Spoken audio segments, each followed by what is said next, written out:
वक्रतुंड महाकाय सूर्यकोटि संप्रभा निर्विघ्नं कुरु मे देव शुभकार्येषु सर्वदा। जय जय श्री गणे लक्ष्मी देवी नारायणी नमो। ओम श्री गणेशाय नमो नमः। जय जय श्री गणेश सदा जय जय करो कंठम जय जय सदा जय जय करो। हर हर महादेव कंठम जय सीता हर सदा जय जय करो कंठम महादेव प्रभु। ओम नमस्कार कंठम महादेव प्रभु। वक्रतुंड महाकाय सूर्यकोटि संप्रभा निर्विघ्नं कुरु मे देव शुभकार्येषु सर्वदा। अखंड नंद बोधाय शिष संताप हरणे सच्चिदानंद रूपाय तस्मै श्री गुरुवे नमः। अखंड मंडलाकारं व्याप्तेन चराचरं तत्पददर्शितेन तस्मै श्री गुरुवे नमः। अज्ञानतिमिरान्धस्य ज्ञाननक्षत्रकालाय चक्षुमृतमेन तस्मै श्री गुरुवे नमः। गुरुर्ब्रह्मा गुरुर्विष्णु गुरुर्देवो महेश्वरः गुरुर्साक्षात् परब्रह्म तस्मै श्री गुरुवे नमः। श्री गुरु चरण सरोज रज निज मन मुकुर सुधारि वरनहु रघुमल बिमल जसु चोदाय गोपलुचारि। बुद्धिहीन तनु जानिके सुमिरौ पवन कुमार बल बुद्धि विद्या देवि हरौ कलेश विघात संकट मोचन। सदा जय जय करो कंठ महादेव प्रभु महादेव सदा जय जय करो।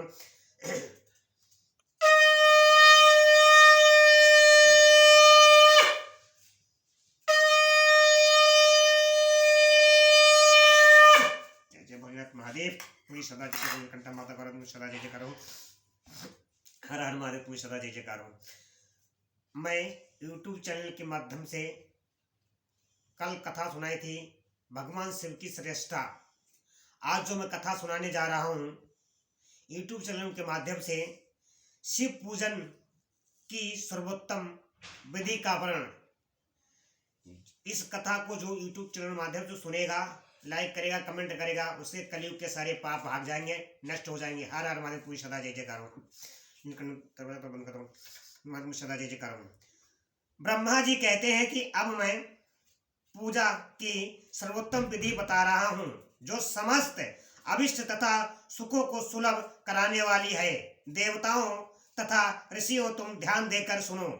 उपासक को चाहिए कि वह ब्रह्मा मुहूर्त में शयन से उठकर जगदम्बा पार्वती सहित भगवान शिव का स्मरण करें तथा हाथ जोड़ मस्तक झुकाकर भक्ति पूर्वक उनसे प्रार्थना करें। देवेश्वर उठिए मेरे हृदय में मंदिर में शयन करने वाले देवता उठिए। उमाकांत उठिए और ब्रह्मांड में सबका मंगल कीजिए। मैं धर्म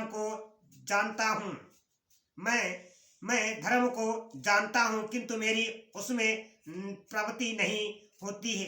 मैं अधर्म को जानता हूँ परंतु मैं उससे दूर नहीं हो पाता। महादेव आप मेरे हृदय में स्थिर होकर मुझे जैसी प्रेरणा देते हैं वैसा ही मैं करता हूँ। इसी प्रकार भक्ति पूर्वक कहकर और गुरुदेव की चरण पादुकाओं का स्मरण करके गांव से बाहर दक्षिण दिशा में मलमूत्र का त्याग करने के लिए जप जाए। मल त्याग करने के बाद मिट्टी और जल से धोने के द्वारा शरीर की शुद्धि करके दोनों हाथों और पैरों को धोकर दतून करें। सूर्य उदय होने से पहले भी दतून करके मुंह को 16 बार जल की अंजलि से भी धोएं। देवताओं का तथा ऋषियों षष्ठी प्रतिपदा अमावस्या और नवमी तिथियों तथा रविवार के दिन शिव भक्तों को यंत्र पूर्वक दतूनों का त्याग देना चाहिए। अवकाश के अनुसार नदी आदि में जाकर अथवा घर में ही भली भांति शयन करें स्नान करें। मनुष्य को देश और काल के विरुद्ध स्नान नहीं करना चाहिए। रविवार श्राद्ध संक्रांति ग्रहण महादान तीर्थ उपवास दिवस अथवा अशौच प्राप्त होने पर मनुष्य गर्म जल से स्नान न करें। शिव भक्त मनुष्य तीर्थ आदि में प्रवाह के सम्मुख होकर स्नान करें। जो नहाने के पहले तेल लगाना चाहे उसे विहित और एवं निषिद्ध दोनों दिनों का विचार करके ही तिलवांग करना चाहिए। वे जो प्रतिदिन नियम पूर्वक तेल लगाता हो उसके लिए किसी दिन भी तिलाभंग दूषित नहीं है। अथवा जो तेल इत्र आदि से बासित हो उसका लगाना किसी दिन भी दूषित नहीं है। सरसों का तेल ग्रहणों ग्रहणों को छोड़कर दूसरे किसी दिन भी दूषित नहीं होता। इसी तरह देश काल का विचार करके भी विधि पूर्वक स्नान करें। स्नान के समय अपने मुख उत्तर अथवा पूर्व की ओर रखना चाहिए। अभिष्ट उचिष्ट वस्त्र का उपयोग कभी ना करें।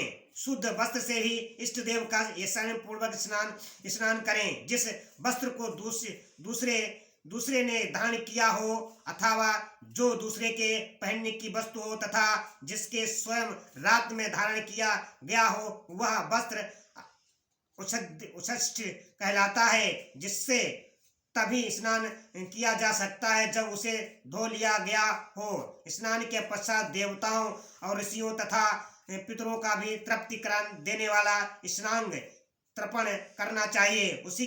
उसके बाद धुला हुआ वस्त्र पहने और आचमन करें।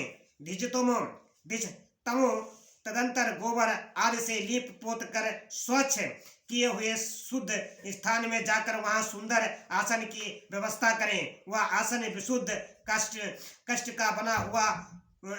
का बना हुआ पूरा फैला हुआ तथा और विचित्र होना चाहिए।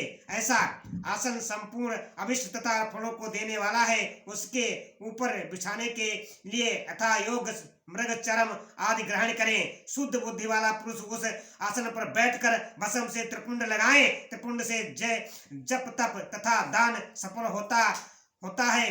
भस्म के अभाव में त्रिपुंड का साधन जल आदि बताया गया है। इसी तरह त्रिपुंड करके मनुष्य रुद्राक्ष धारण करे और अपने नित्य कर्म का संपादन करके फिर शिव की आराधना करें। तपस्या 3 बार मंत्रोच्चारण पूर्वक आचमन करें। फिर वहां शिव की पूजा के लिए अन्न और जल लाकर रखें। दूसरी कोई भी जो वस्तु आवश्यक हो उसे यथाशक्ति जुटाकर अपने पास रखें।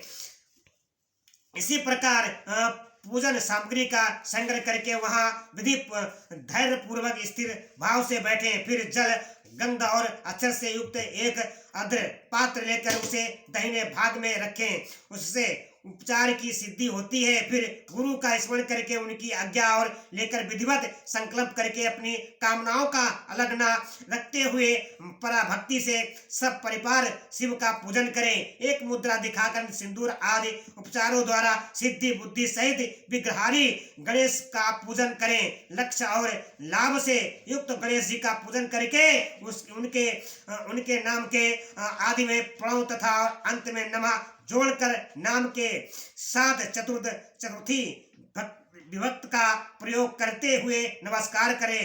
यथा ओम गणपते नमः अथवा ओम लक्ष्य लाभ युताय सिद्ध बुद्धि सहिताय गणपते नमः। तदंतर उनसे क्षमा प्रार्थना करके पुनः भाई कार्तिकेय सहित गणेश जी का पराभक्ति से पूजन करके उन्हें बराबर नमस्कार करें। तपस्या सदा ही द्वार पर खड़े रहने वाले द्वारपाल महोदय का पूजन करके सती सदवी गिरजानंदिनी उमा की पूजा करें। चंदन कुमकुम तथा धूप दीप आदि अनेक उपचारों तथा नाना प्रकार के नैवेद्यों से शिव का पूजन करके नमस्कार करने के पश्चात साधक शिव जी के समीप जब तथा संभव अपने घर में मिट्टी सोना चांदी धातु या अन्य परे आदि से शिव प्रतिमा बनाए और उनसे नमस्कार करके भक्ति प्राण हो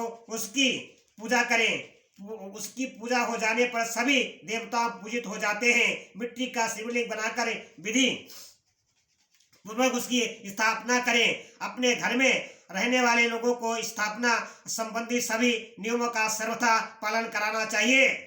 भूत शुद्धि एवं मृत कन्यास करके प्राण प्रतिष्ठा करें। शिवालय में दिक्पालों की भी स्थापना करके उनकी पूजा करें। घर में सदा मूल मात्र प्रयोग करके शिव की पूजा करनी चाहिए। वहां द्वारपाल के पूजन का सर्वथा नियम नहीं है। भगवान शिव के समीप ही अपने लिए आसन की व्यवस्था करें। उस समय उत्तराभिमुख बैठकर फिर आचमन करें। उसके बाद दोनों हाथ जोड़कर तब प्राणायाम करें।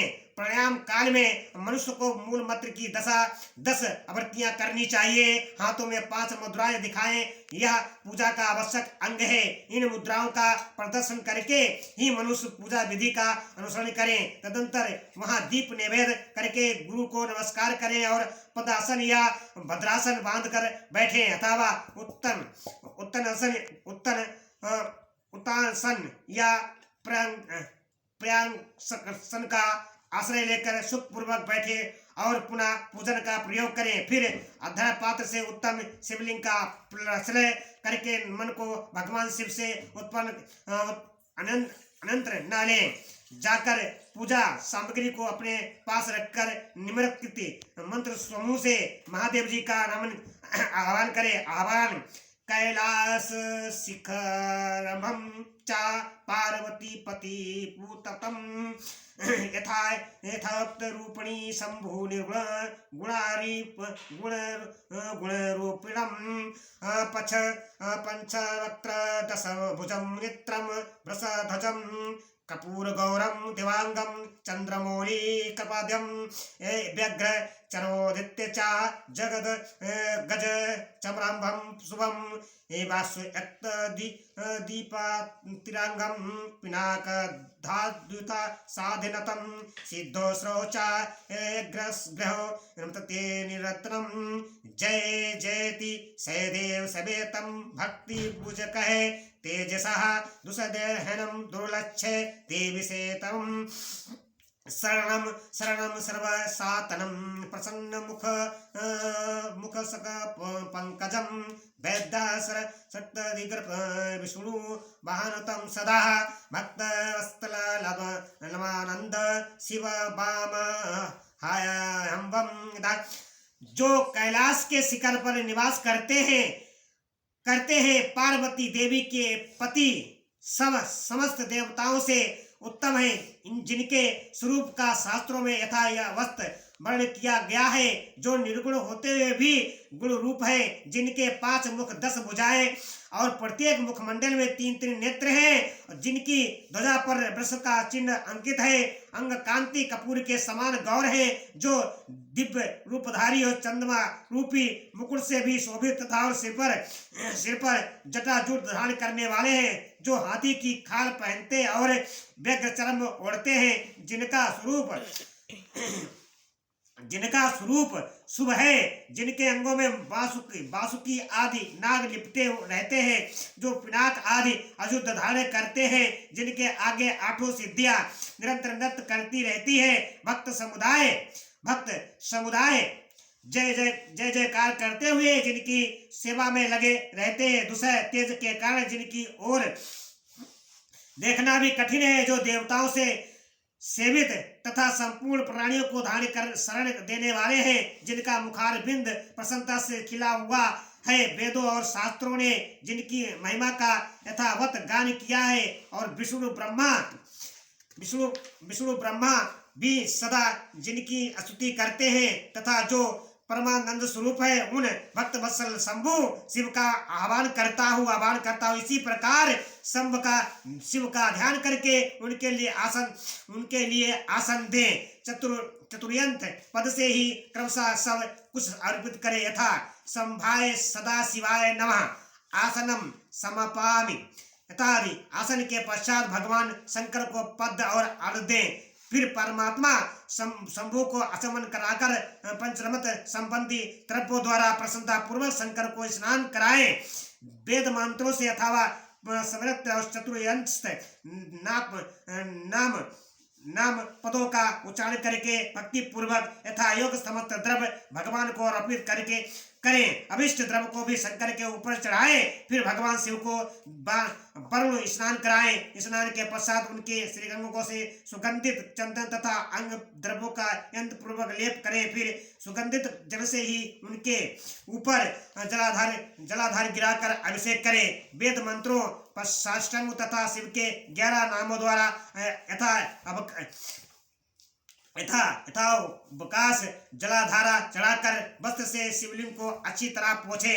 फिर आचमनार्थ जल दें और वस्त्र समर्पित करें। नाना प्रकार के मंत्रों द्वारा भगवान शिव को तिल, जौ, गेहूं, मूंग आदि उड़द अर्पित करें। फिर 5 मुख वाले परमात्मा शिव को पुष्प चढ़ाए। प्रत्येक मुख पर ध्यान अनुसार यथोचित अभिलाषा करके कमल, सत्र, पत्र, शंख पुष्प, कस्प पुष्प, धतूर, मंदार, द्रोण पुष्प और गुमा, तुलसी दल तथा बेल पत्र चढ़ाकर पराभक्ति के साथ भक्तवत्सल भगवान शंकर की विशेष पूजा करें। और अन्य सब वस्तुओं का अभाव होने पर शिव को केवल बेलपात्र ही अर्पित करें। बेलपात्र समर्पित होने से ही शिव की पूजा सफल होती है। तत्पश्चात सुगंधित चूर्ण तथा सुवासित उत्तम तेल इन आदि विविध वस्तुएं बड़े हर्ष के साथ भगवान शिव को अर्पित करें। फिर प्रसन्नता पूर्वक गुग्गल और अगुर आदि की धूप निवेद करें। तदंतर शंकर जी को घी से भरा हुआ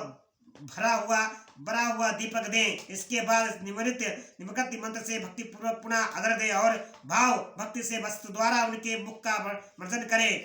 रूप देहि, यशो देहि, भोग देहि च शंकरम, भक्ति मुक्ति फल देहि गृहस्थी प्रमेय नमस्तुते। हे प्रभु शंकर, आपको नमस्कार है। आप इस अर्घ्य को स्वीकार करके मुझे रूप दीजिए, सदा दीजिए और भोग दीजिए तथा भोग और मोक्ष रूपी फल प्रदान कीजिए। इसके बाद भगवान शिव को भांति के उत्तम नैवेद्य अर्पित करें। नैवेद्य के बाद सब पश्चात प्रेम पूर्वक आचमन कराएं। तदंतर साष्टांगोपांग तंबूल बनाकर शिव को समर्पित करें। फिर 5 बत्ती की आरती बनाकर भगवान को दिखाएं। उसकी संख्या इसी प्रकार है। पैरों में 4 बार, नाभि मंडल के सामने 2 बार, मुख के प्रसव से 1 बार तथा संपूर्ण अंगों से 7 बार आरती दिखाए। तत्पश्चात नाना प्रकार के सूत्रों द्वारा प्रेम पूर्वक भगवान वृष ध्वज की स्तुति करें। तदंतर धीरे धीरे शिव की परिक्रमा करें। परिक्रमा के बाद भक्त पुरुष साष्टांग प्रणाम करें और निम्नलिखित मंत्र से भक्ति पूर्वक पुष्पांजलि दे। पुष्पांजलि अज्ञानाद्विचा ज्ञानादद् तुभज पूजा धाकी नमायः तत्तम वस्तु दुम सफलम कृपा तत् शंकरम तव कस्त धगत प्राण वसुत्वाश्चित हम सदा मृदम सीता विद्याहे गौरीश भूतनाथाय प्रसिद्ध मैं भूमौ स्वासिल्दत पदानम भूमिरेवल बलम बलम त्वाय जता प्रार्थना स्मृतम शरणम प्रभु। शंकर मैंने अज्ञान से या जानबूझकर जो पूजन आदि किया है वह आपकी कृपा से सफल हो। मुंड मैं आपका हूँ, मेरे प्राण सदा आप में लगे हुए हैं, मेरा चित्त सदा आपका ही चिंतन करता है ऐसा जानकर है गौरीनाथ भूतनाथ, आप मुझ पर प्रसन्न हुए। प्रभु, धरती पर जिनके पैर लड़खड़ा जाते हैं उनके लिए भूमि ही सहारा है। उसी प्रकार जिन्होंने आपके प्रति अपराध किए हैं उनके लिए भी आप ही शरणदाता हैं। इत्यादि रूप में बहुत बहुत प्रार्थना करके उत्तम विधि से पुष्पांजलि अर्पित करने के पश्चात पुनः भगवान शंकर को नमस्कार करें। फिर निम्नलिखित मंत्र से विसर्जन करना चाहिए।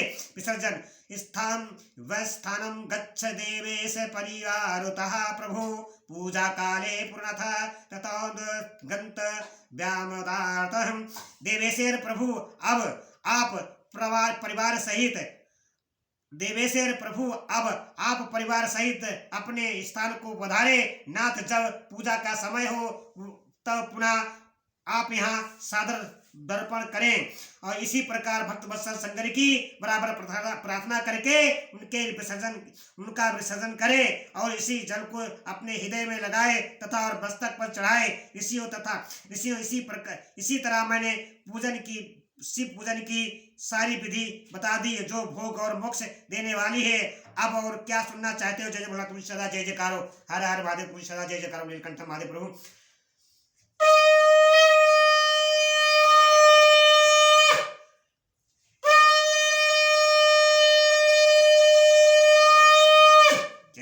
महादेव, जय श्री सुब्रमण्यम। मैंने शिव पूजन की विधि YouTube चैनल के माध्यम से सुनाई है।